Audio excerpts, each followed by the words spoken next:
Have you started? Yeah. Hello, my name is Poonam Malpani and I'm an Indian artist and a dancer living in Paris for the last 8 years, maybe a little over that. You can see all my work right behind me. I bring the colors from India and tiny, details and motifs from India, and I fuse it with the contemporary style, which I think I've developed over the years in Paris. And the same goes for my dance. So, hope you enjoy looking at them. Bye. So I'm here today with Poonam, my friend painter. She's an amazing painter. We are surrounded by all of her paintings. It's amazing, and we are having this interview especially for this lesson about stop thinking. Because Poonam, she can think if she wants to, okay? But she is not going to, because her art is about intuition and just go for it. I'm going to show you some of her artwork later on, but right now I want to ask her a few questions for you to understand more of how she does it. How? So first of all, why do you think of when you start painting? First of all, I'd like to thank you, Butzi. Thank you for this opportunity. This is great. It's me. And I hope you. I can help. What do I think of when I'm painting? Honestly, I don't think of anything. Okay. I look at a blank canvas and I let the universe help me. I clear my head. I kind of clear my head out of all the clutter. And before the painting, of course, I do a little bit of research. I look at some paintings that has inspired me in the past, or nature, or anything that can inspire me. It can be anything. I think of the colors a little bit, and then I kind of just get the colors together next to the toile, my canvas. I look at the canvas, and I think of, what colors would go, what shape should I do, and that's it. And then I plunge. I don't think too much. I just plunge. I'm thinking of people watching this video. Some of them would have difficulties to not think too much, and they will have many ideas and don't know what to select, which one to select, or they'll have no ideas. They'll be stuck, or they can't stop thinking. So do you have maybe a tip of what do you do when you are sometimes overthinking it? Really, when I'm sometimes overthinking, I really just start doing something, because when I think too much, it blocks me. Because you know what? Thinking is very different from when you're doing it. Thinking, you can think of a billion things, but when you're really doing it, there are not a billion things in your head. Mm-hmm. In fact, the ideas kind of get, subtracted, and then, you come to an idea where like, okay, let's try this. But, when you're really thinking, you're not trying it. Mm. Unless you really try, you wouldn't really know what you want to do. So I say just go for it, man. Just try. And simple thing is, to not overthink is really to plunge into doing what you really want to do. And your soul guides you. You always know what you want. You just have to start. Cool. What else do I have for you? So yeah, I was about to ask you this question. You plan what you are going to paint. So this is kind of a different question. It's not overthinking, but you have a plan, like an overall plan, or? I don't know if I can call it a plan, but I have a rough idea of what I was going to do, what I am going to do.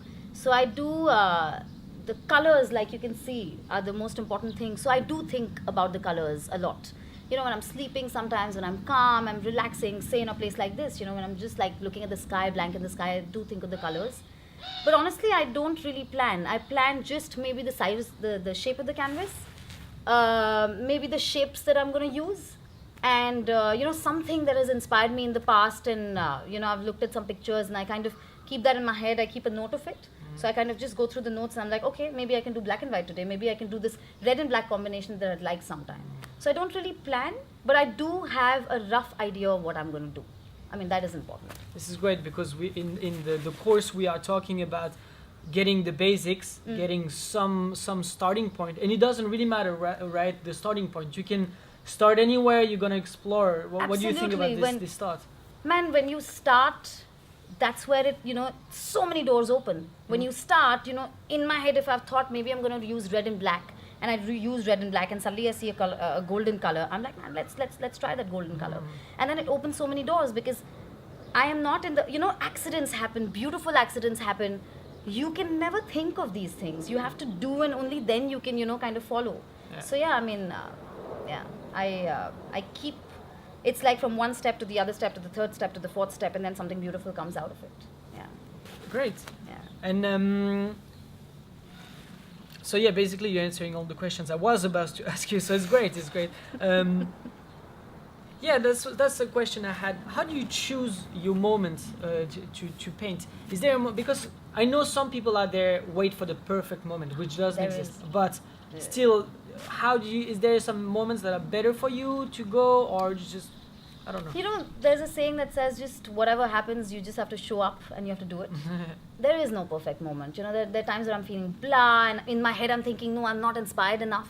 And I used to do this a lot when I was younger. But I realized every day, if you just wake up, I go to my studio, I sit in front of a canvas, and inspiration just flows. Really, there's no perfect moment. You've just got to show up. And there are days where I have horrible days where I'm just doing rubbish, you know, all day, and I'm not happy with myself. But by the end of the day, at least I have the satisfaction of having been able to try and know the things that I don't like and know the things that I don't want.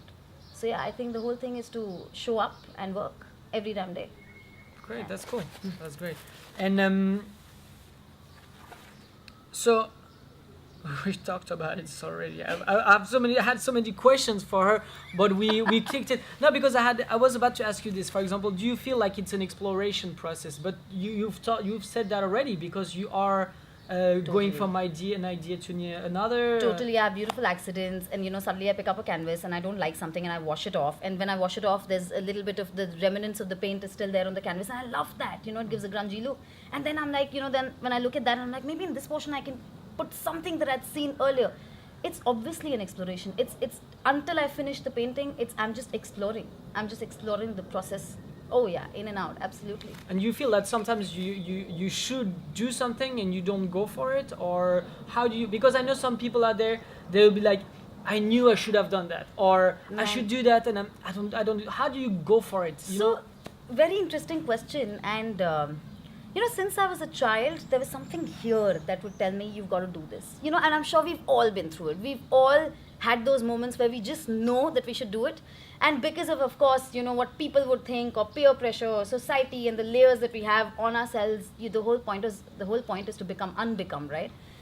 We do not do it, and then we regret it in the past. I'm trying very hard to do what I want every day. Of course, there are moments where I don't do it and I regret it, but you know, that is your connection with the soul, with the divine, with the higher consciousness, where the universe helps you. You know, if you listen to yourself, I really believe that each one of us in this world, we've been sent to do something, right? And you always just know what you're here to do. And if you follow that process, the universe always helps you. So this is how, yeah. So you have to follow your gut, you have to follow your intuition. And of course, there are times that you can't follow it, and that's fine. And you keep trying. Well, that's answering all of my questions. I hope this is answering all of your questions as well. Maybe, I don't know, but maybe do you have a tip for someone who wants to create, to paint, to whatever creations he wants to do, whatever innovations he wants to work on, but he's stuck at the beginning, right? He's like, he had an idea, but no, but maybe, blah, blah, blah. Do you have an idea? What tip could you give you if there is one tip? What I would say is believe in your madness and do it. Like, everyone's doing the same thing, right? And you know, they also don't know where they're going, and you want to follow everyone else, and no one knows where they're going. So it's better to be different, right? Creativity is when you think outside the box. When everyone's making a straight line, you make a curved line, right? Like, for example. And that is believing in the madness. That's what makes you different from the rest. And you've just got to believe in yourself, and you've got to believe in the universe, and you've got to do that thing differently. Maybe the first 2 times it won't happen, and that's fine. You've got to keep trying it, because that is your unique own personal style, because you're unique, right? Well, that's great advice.